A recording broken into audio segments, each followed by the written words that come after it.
Hello दोस्तों। चलिए आज एक ऐसे टॉपिक को डिकोड करते हैं जो आने वाले टाइम में इंडिया के पॉलिटिकल मैप को पूरी तरह से बदल सकता है।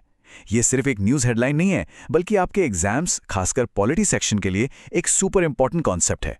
तो आइए सीधे इसके गणित को समझते हैं। सवाल सुनने में थोड़ा बड़ा लगता है ना? पर इसके पीछे एक सॉलिड कॉन्स्टिट्यूशनल प्रोसेस है। असल में लोकसभा की सीट्स में एक नया चेंज प्रपोज किया गया है जिसने पूरे देश में एक जबरदस्त बहस छेड़ दी है। आखिर ये बदलाव है क्या, ये हो क्यों रहा है और इसका इंडिया के फेडरल स्ट्रक्चर पर क्या असर पड़ेगा?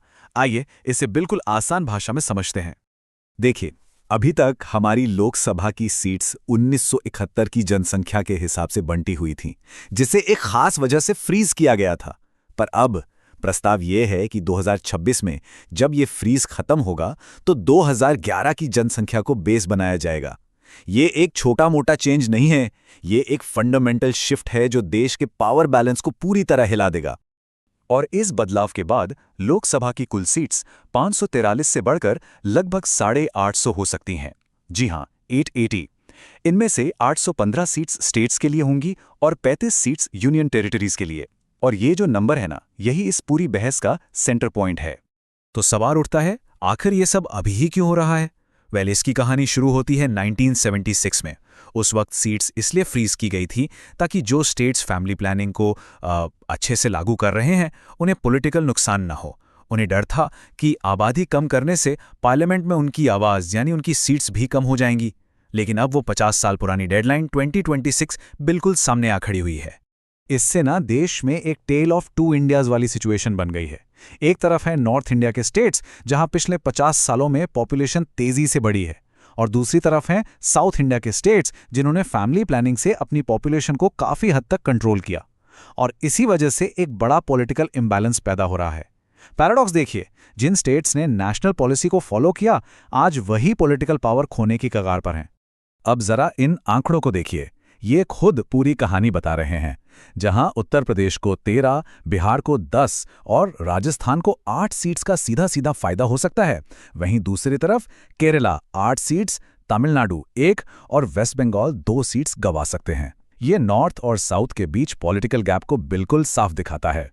इस बार चार्ट से ये पावर शिफ्ट और भी क्लियर हो जाता है। हिंदी हार्टलैंड, जिसके पास अभी लोकसभा के करीब 38% सीट्स हैं, उनका हिस्सा बढ़कर 43% हो सकता है, जबकि सदर्न स्टेट्स का हिस्सा 24% से घटकर सिर्फ 20% रह जाएगा। सोच के देखिए, ये पॉलिटिकल पावर का कितना बड़ा ट्रांसफर है नॉर्थ की तरफ। और इसीलिए सदर्न स्टेट्स इसे गुड गवर्नेंस की सजा के रूप में देख रहे हैं। उनका तर्क बिल्कुल सिंपल है। उन्होंने कहा कि हमने देश की फैमिली प्लानिंग पॉलिसी को सीरियसली लिया, उसे लागू किया, अपनी पॉपुलेशन कंट्रोल की, लेकिन अब इसके बदले हमारा ही पॉलिटिकल रिप्रेजेंटेशन कम किया जा रहा है। सच में एक अजीब विरोधाभास है ये। चलिए अब इसके कॉन्स्टिट्यूशनल एंगल को पकड़ते हैं, जो आपके पॉलिटी के पेपर के लिए सबसे इंपॉर्टेंट है। संविधान का आर्टिकल 82, इस आर्टिकल को बिल्कुल दिमाग में बिठा लीजिए।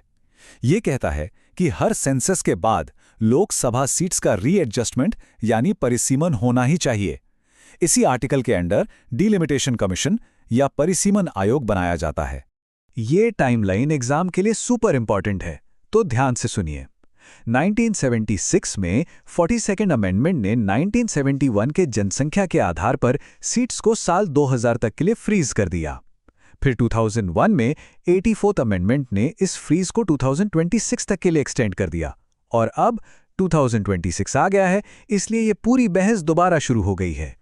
अब इस पूरी कहानी में एक नया ट्विस्ट है, नारी शक्ति वंदन अधिनियम यानी महिला आरक्षण बिल। ये हमारा 106वां संविधान संशोधन है जो लोकसभा और विधानसभाओं में महिलाओं के लिए 33% रिजर्वेशन लाता है। अब आमतौर पर यह माना जा रहा है कि सीट्स बढ़ाने का एक बड़ा कारण यह भी है ताकि जो एग्जिस्टिंग मेल हेल्ड सीट्स हैं उन्हें कम किए बिना महिलाओं को आरक्षण दिया जा सके। और एग्जाम के लिए यह पॉइंट नोट कर लीजिए, 136वें संशोधन के थ्रू संविधान में एक नया आर्टिकल 330A जोड़ा गया है। यही आर्टिकल महिलाओं के 33% आरक्षण को लागू करने का कॉन्स्टिट्यूशनल बेस है। ये क्वेश्चन एग्जाम में सीधा सीधा बन सकता है।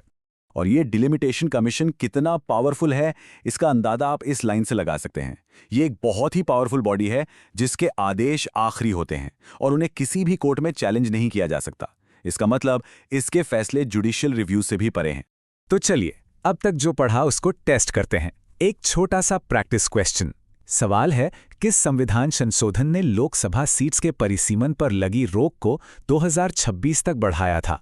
ऑप्शंस हैं A 42nd, B 44th, C 84th या D 86th। थोड़ा सोचिए and the correct answer is C 84th amendment act 2001। तो ये तो थी पार्लियामेंट की गणित की बात। चलिए अब देश के एक और बड़े पैराडॉक्स पर, एक और अजीब सी विडंबना पर नजर डालते हैं। ये एक ऐसी समस्या है जहां एक तरफ अनाज के पहाड़ बर्बाद हो रहे हैं और दूसरी तरफ करोड़ों लोग भूखे हैं। और ये मुद्दा आपके इकोनॉमी और एनवायरनमेंट दोनों ही सिलेबस के लिए इंपॉर्टेंट है। ये आंकड़े देखकर आप सच में चौंक जाएंगे। फूड वेस्ट यानी खाने की बर्बादी में हम दुनिया में दूसरे नंबर पर हैं, और वहीं ग्लोबल हंगर इंडेक्स में हमारा स्थान 125 देशों में से 111वां है। कितनी बड़ी विडंबना है ना। जिस देश में करोड़ों लोग भूखे सोते हैं, वहीं इतना सारा खाना बर्बाद हो जाता है। तो आखिर ये बर्बादी आती कहां से है? ये चार्ट साफ साफ दिखा रहा है कि सबसे बड़ा हिस्सा यानी 60% हमारे और आपके घरों से आता है, 28% फूड सर्विसेज जैसे रेस्टोरेंट्स और होटल से, और 12% रिटेल यानी दुकानों से। इसका मतलब साफ है, ये समस्या जितनी सरकारी है उतनी ही हमारी पर्सनल जिम्मेदारी भी है। और अगर इस बर्बादी को हम पैसों में तोलें तो इंडिया में हर साल लगभग 1.5 लाख करोड़ रुपए का खाना बर्बाद हो जाता है। जरा सोचिए, ये इतनी बड़ी रकम है कि इससे देश के भुखमरी की समस्या को काफी हद तक सुलझाया जा सकता है। ये सिर्फ एक सामाजिक और आर्थिक समस्या ही नहीं है, ये एक बहुत बड़ा एनवायरमेंटल क्राइसिस भी है। जब ये बर्बाद हुआ खाना लैंडफिल्स में सड़ता है तो इससे मीथेन गैस निकलती है, जो कि कार्बन डाइऑक्साइड से कई गुना ज्यादा खतरनाक ग्रीन हाउस गैस है। दुनिया भर के 8 से 10% ग्रीन हाउस गैस एमिशंस की वजह फूड वेस्ट ही है। तो इसका समाधान क्या हो सकता है? पॉलिसी लेवल पर हमें कोल्ड चेन इंफ्रास्ट्रक्चर को मजबूत करना होगा, कमर्शियल फूड वेस्ट पर भारी जुर्माने लगाने होंगे, खाना डोनेट करने वालों को टैक्स बेनिफिट्स देने होंगे और एक नेशनल डेटाबेस बनाकर वेस्ट को ट्रैक करना होगा। एक और प्रैक्टिस क्वेश्चन, ये रिपोर्ट्स और इंडिसेस से जुड़ा हुआ है। ग्लोबल हंगर इंडेक्स इनमें से कौन पब्लिश करता है? A. WHO and FAO, B. World Bank, C. Concerned Worldwide and Wealth Hunger Health या D. UNEP। The correct answer is C. इस इंडेक्स को दो संस्थाएं Concerned Worldwide और Wealth Hunger Health मिलकर जारी करती हैं। ओके, तो अब टाइम है हमारे एग्जाम एक्सप्रेस सेक्शन का। कुछ क्विक हाई हील्ड फैक्ट्स सीधे आपके एग्जाम्स के लिए। सबसे पहले बात करते हैं फिल्म पायरेसी की, जो इंटेलेक्चुअल प्रॉपर्टी राइट्स के अंडर आता है। हाल ही में एक फिल्म रिलीज से पहले ही लीक हो गई। इस कॉन्टेक्स्ट में आपके एग्जाम के लिए सिनेमैटोग्राफी एक्ट 2023 जरूरी हो जाता है। इस नए कानून के तहत पायरेसी करने पर फिल्म के बजट का 5% तक जुर्माना लग सकता है। और ये भी याद रखें कि अमेरिका भारत को पायरेसी के लिए एक नोटोरियस मार्केट मानता है। अगला अपडेट इंटरनेशनल रिलेशंस और डिफेंस के लिए बहुत क्रूशियल है।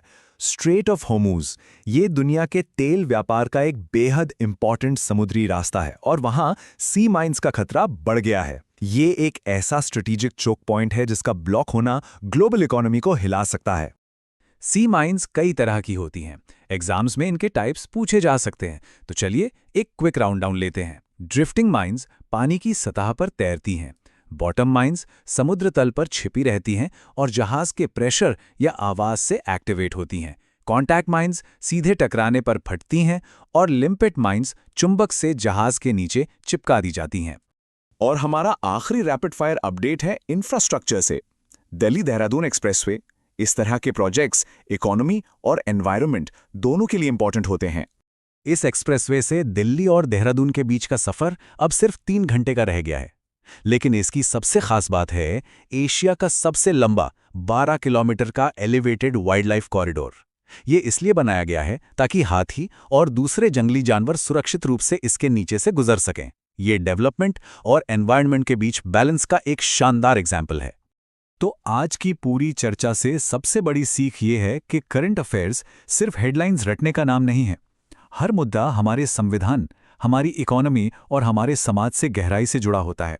सिर्फ क्या हुआ जानना काफी नहीं है, क्यों हुआ और इसका आगे क्या असर होगा समझना जरूरी है। और अंत में एक सवाल जिस पर आज की चर्चा शुरू हुई थी, वही सवाल मैं आपके लिए छोड़कर जा रहा हूं। पॉलिटिकल रिप्रेजेंटेशन का आधार क्या होना चाहिए? सिर्फ जनसंख्या या विकास के पैमाने भी? एक देश के रूप में हमें इस पर गंभीरता से सोचना होगा। इसी विचार के साथ आज के लिए बस इतना ही। मिलते हैं अगले विश्लेषण में। धन्यवाद।